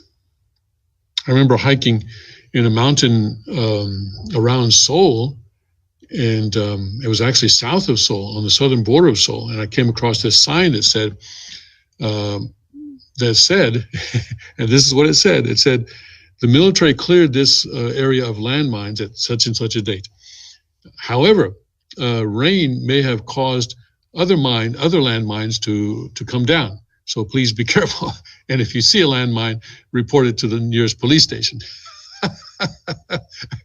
I took a photo. It's on my Facebook somewhere, way down, because this was maybe 7-8 years back. But yeah, I took a photograph of that sign and posted it on my Facebook. It's not so comforting to come across that kind of a sign.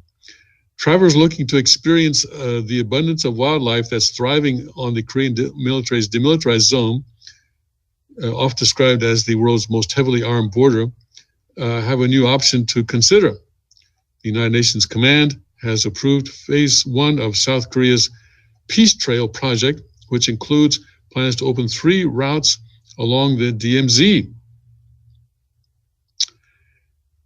The first approved trail is located in Gangwon, Gangwon province, on the east side of the Korean Peninsula. Yeah, I've been there, yeah.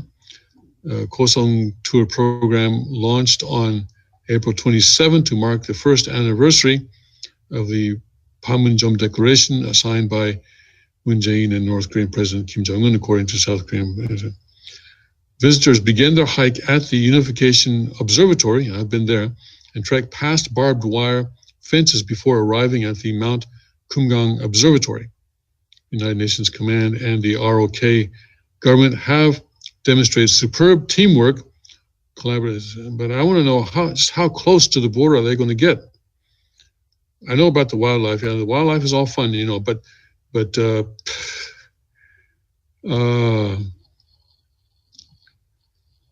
So you have the, okay, so I think they're probably going to still stay out of the DMZ itself.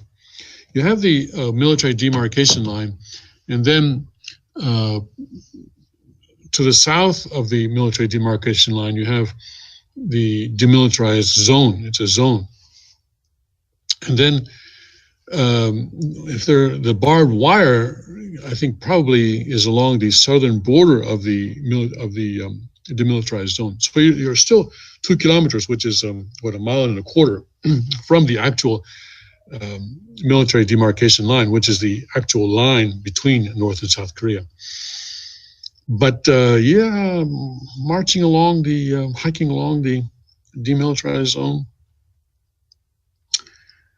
I guess some people will have their eyes on the wildlife. I think I would have my eye to look out to see if there's anybody getting ready to shoot me. Listen, North Korea does this. They do this. They do this. What was it? Some years back, about 10 years back, I guess. South and North Korea had this deal where South Korean tourists could go to this tourist site in North Korea. You know, and they would be bussed up, and they'd be there, sort of, and take some pictures and bus back. And one lady crossed a line that she shouldn't cross, and she was shot dead. Yeah, she was shot dead. No warning shots. No one saying, "Hey, get out of here before I shoot you." Nothing like that. She crossed the line and she was shot dead. And that was the end of that tourism program. I don't think it has resumed since then. North Korea still has not apologized for shooting that lady. So, yeah, 1.25 miles from the military demarcation line. Is that far enough? I don't know. Depends on what kind of weapons the North Koreans have, I guess. But I don't know if I'd be comfortable doing this, hiking along the DMZ. Yeah, and they go. This article goes into all sorts of the wildlife that's in the DMZ. And the DMZ does have a lot of wildlife. That's for sure. It's been protected because, you know, human beings are supposed to not even be there. There are a few people, but almost no human beings there. And it's been that way for since July 1953, when the war, at least the shooting, most of the shooting stopped. And so it's been quite a few years. See, many voices in both North Korea and South Korea and international environmental organizations have been calling for the conservation of the DMZ for decades. However, the process hasn't been easy, as it requires both North Korea and South Korea to come together. One of the most agonizing questions for me is how North and South Korea can come together and utilize the DMZ as a tool of reconciliation, said Kim. I want to safeguard the biological resources of the DMZ as a tool to heal the wounds of separation. Well, nice romantic thoughts. Nice romantic thoughts.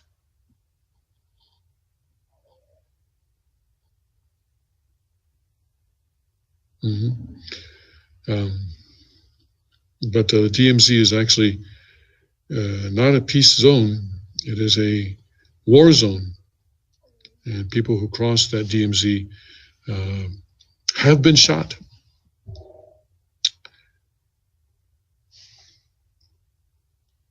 Have been shot, and people really take their lives into their own hands when they try to cross that area. The situation between North and South Korea is not a joke at all. John Bolton is speaking up, says the U.S. did not pay North Korea $2 million for Otto Warmbier's medical bills. National Security Advisor John Bolton insisted Sunday that the U.S. did not pay North Korea $2 million for the medical care of Otto Warmbier, despite the U.S. officials signing a document pledging to do so. Speaking to Chris Wallace on Fox News Sunday, Bolton said it appears as though North Korea presented then U.S. Special Representative for North Korea Joseph Yun with a hospital bill for Warmbier, who fell into a coma after he was detained in 2016. This occurred before I came into the administration, but that's my understanding, yes. Bolton told Wallace when asked about the North Korean demand, which was first reported Thursday by the Washington Post. The paper also reported that the North Koreans insisted that Yoon sign the reimbursement pledge before allowing Wombier to be flown to the U.S. in a vegetative state days before his death in June 2017. When Wallace asked if Yoon signed the document, Bolton answered, "That is what I'm told, yes." I guess the bottom line question is, did the U.S. pay any money to North Korea? However, it was disguised. However, it was disguised after Wombier was released, Wallace asked. Absolutely not, and that's the key point, Bolton answered. The State Department spokesman declined to comment to Fox News and referred inquiries to a White House statement issued in the wake of the Post report, which said, "We do not comment on hostage negotiations, which is why they have been so successful during this administration." Yoon, who retired in early 2018, has not commented publicly on the matter. The president's been successful in getting 20-plus hostages released from imprisonment around the world and hasn't paid anything for any of them, the National Security Advisor said. On Friday, President Trump reiterated that no money was paid to the Kim Jong-un regime. Okay, but yeah, he's the young man who took the propaganda poster in the hotel, I believe, right? And was imprisoned for that and came back in a vegetative state. North Korea says that he was never tortured, but of course that is obviously not a true statement. Lie, in other words. Yeah.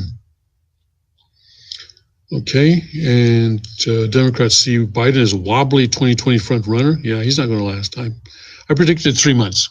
3 months from the day that he declared. So when did he declared last Thursday, right? And already people are saying he's wobbly. Let's see, 7 found dead at 2 homes in rural Tennessee as police to investigate whether suspect new victims. Okay, crews rescue 5 men trapped in Virginia cave.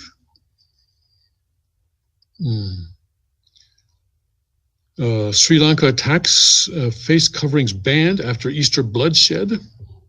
Okay. And security ahead of coronation stepped up after knives found in Japan prince's classroom. Yeah, Japan is getting a new emperor on Wednesday, day after tomorrow. And the emperor is a pretty big deal in Japan.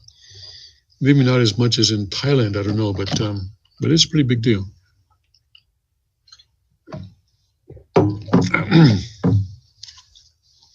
He's still considered to be the head of the Shinto religion. And there are a lot of conservatives who I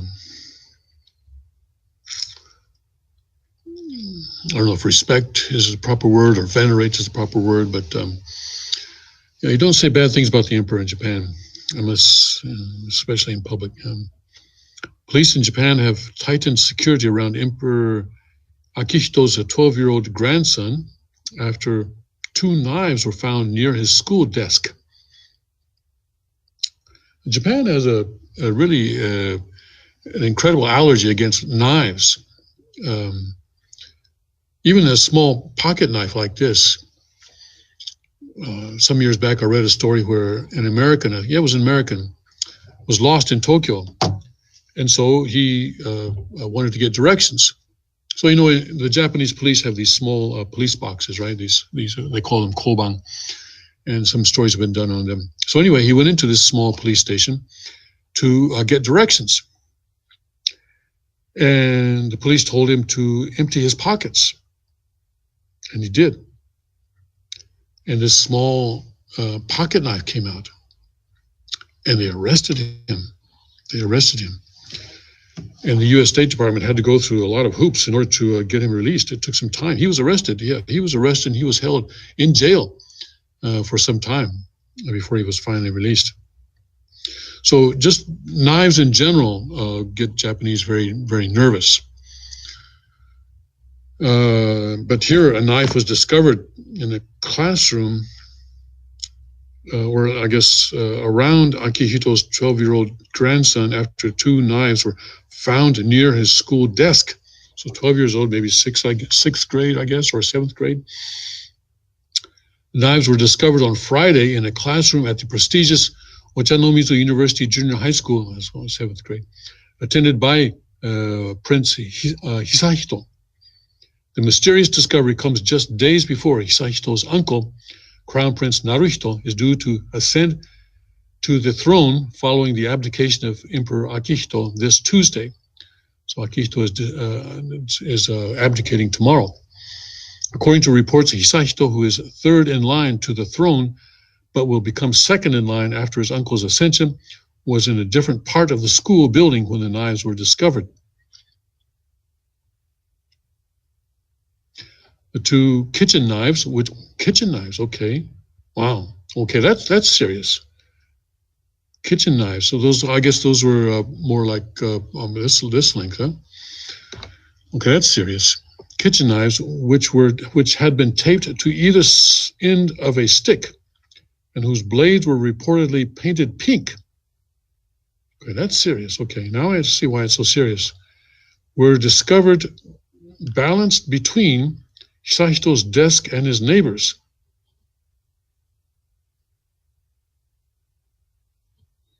Hisahito's desk and his neighbors, Japan's Asahi Shimbun reported. Nothing indicating a motive or a claim of responsibility was left with the contraption. Right, that's a premeditated thing. Yeah, that's a serious. Someone is making a threat, aren't they? Each desk has the name of its occupant written on it, making the prince's desk easily identifiable, the newspaper said. Security footage from the school appeared to show a middle-aged man wearing the uniform and helmet of a construction worker on school premises around the time that the knives were discovered. The school addressed the incident with a statement on its website, pledging to review its security protocols. We deeply apologize to have caused the great concern to everyone with regards to the incident at Ochanomizu University Junior High School. The statement attributed to the university president, Kimiko Morofushi, said, Ochanomizu University will review security measures urgently in coordination with the junior high school and work to secure its safety so that this kind of incident will never happen again.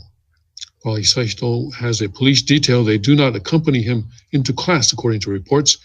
The 12-year-old prince began studying at the school last month, probably earlier this month, because the Japanese school year begins in April, I suspect, yeah. Japan's national broadcaster NHK reported after graduating from the university's affiliated elementary school. So Akihito will step down from the chrysanthemum throne, the first abdication from the Japanese throne in 200 years, on Tuesday. Hisahito's uncle, Crown Prince Naruhito, will become the country's 126th emperor when he is crowned in a ceremony on Wednesday. The 12-year-old boy is the only male grandchild of Emperor Akihito and Empress Michiko. Given Japan's male-only hereditary laws, he will become second in line to the throne after his father becomes the crown prince and successor this week when Naruhito ascends. In August 2016, Akihito gave a rare televised address where he said his age and fitness level could make it difficult to carry out his duties in the future, a plea many took as a request to step down.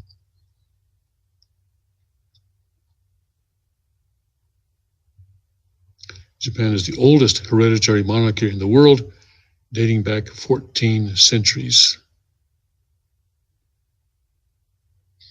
Akihito himself is a direct descendant of Japan's first emperor, Jimmu.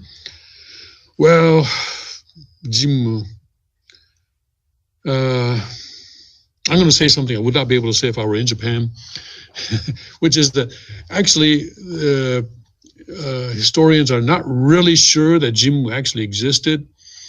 Jimmu is supposed to be the descendant of the gods.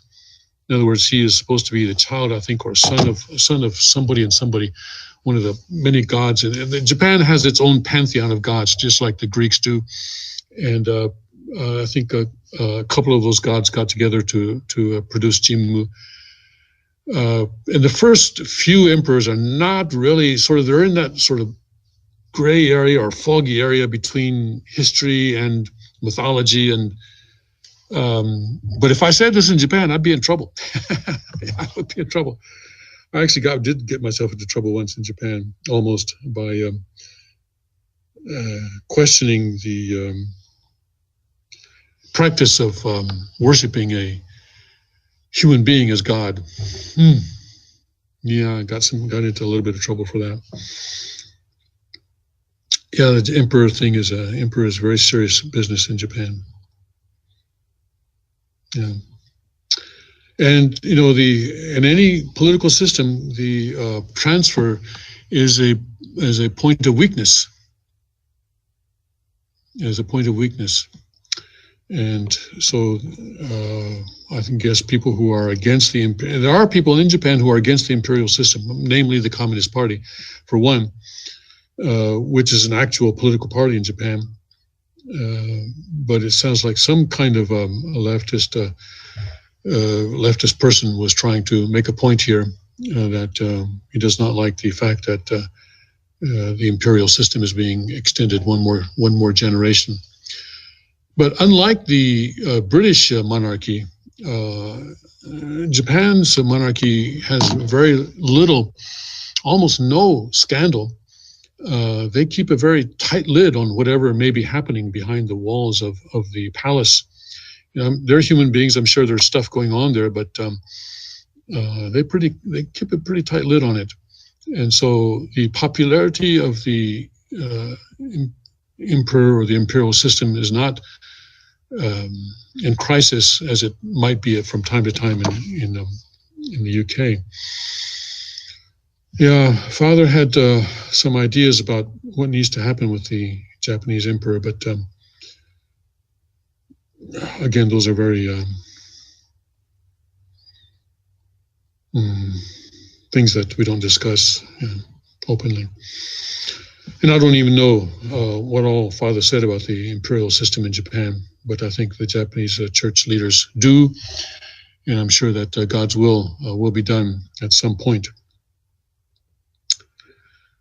But in the past, when in the early 20th century, Japan abolished the Korean kingship, or actually at that time it was they were calling themselves an emperor, but the king's dynasty, by forcing the Korean dynasty to marry into the Japanese imperial family. That was one of their ways of absorbing Korea into Japan.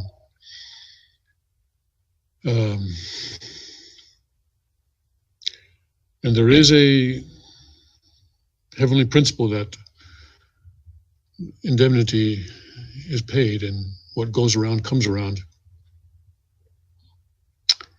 So we will see what happens with the Japanese imperial system in the not too distant future, I suspect. God's providence will move quickly, and we will see what will happen. Yeah. All right, thank you very much for joining us this morning. And we'll be returning, I think, to our normal format tomorrow. So if you're visiting for the first time today, you might want to tune back in at 5 o'clock tomorrow morning. I believe, I hope that the King will be giving the second King will be giving his regular Rhema tomorrow morning at 5 o'clock. I would very much look forward to that. I would very much hope that that is what is in the plans. I'll have to check sometime today to figure out what's going on tomorrow. But anyway, thank you very much for joining this morning to everyone. And use this day, please, to form a deeper relationship with Christ, because that is where your salvation lies, not in any organization. God bless, Godspeed, and may his kingdom come. Ending the stream now.